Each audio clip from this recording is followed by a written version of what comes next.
अस्सलाम वालेकुम। मुझे तो अब तुम्हारे सलाम का जवाब देना भी गवारा नहीं है। ऐसी क्या गलती हो गई है मुझसे? आइंदा तुम ना मेरे ऑफिस आओगे ना मेरे घर। पेमेंट जहां कहोगे तुम्हें पहुंचा दी जाएगी। लेकिन इस नाराजगी की वजह जान सकता हूँ?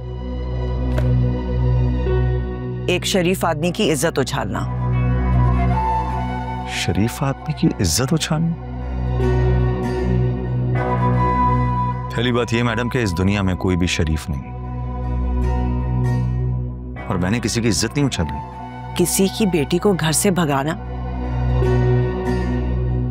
ये उसकी इज्जत उछालना नहीं है? आपको गलत बताया। मैंने हादिया से यहां तक कहा था कि तुम अपने अब्बू को मेरे लिए राजी करो। अगर ऐसा ना हो तो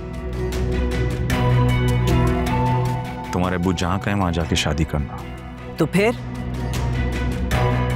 क्या मैडम? शादी के वक्त जिस दिन बारात आप लोग लेकर आ रहे थे उस दिन हादिया ने सबको धोखा दिया, यहां तक कि मुझे भी। मेरी इजाजत के बगैर मेरे घर आ गए।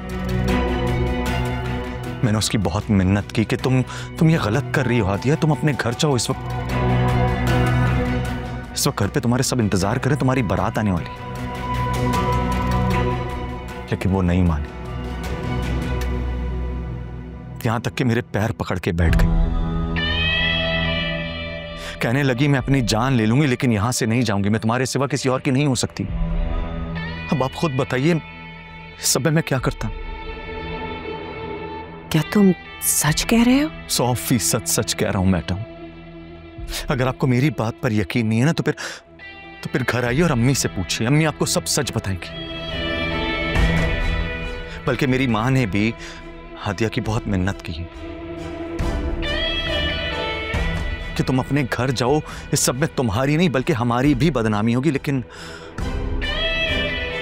वो नहीं मानी। मगर हादिया के घर वालों ने तो हमें कुछ और ही बताया था। आप वो सारी बातें छोड़िए मैडम, आप आइए ना किसी दिन मेरे घर आइए और हादिया से खुद पूछ लीजिए। देखिए ड्रामा सीरियल एक भूल रोजाना रात 7 बजे सिर्फ ग्रीन एंटरटेनमेंट पर।